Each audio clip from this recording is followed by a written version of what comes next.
ఒకప్పుడు జవహర్లాల్ నెహ్రూ ప్రధానమంత్రిగా ఉన్నప్పుడు భారత ప్రభుత్వానికి తెలియకుండా అంటే అంత నిద్రపోయింది ఆ రోజున ప్రభుత్వం. భారతదేశానికి సంబంధించిన 38,000 కిలోమీటర్ల భూభాగాన్ని ఆక్రమించేసింది చైనా.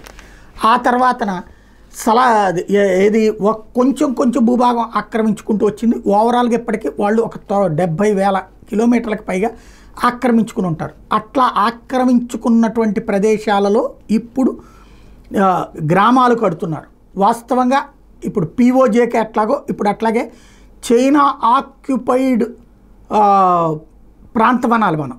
గాల్వన్ లోయలో కానీ లడక్ ప్రాంతంలో కానీ చైనా ఆక్యుపైడ్ ఇండియన్ టెరిటరీ అనాలి, లేకపోతే టిబెటన్ టెరిటరీ అనాలి.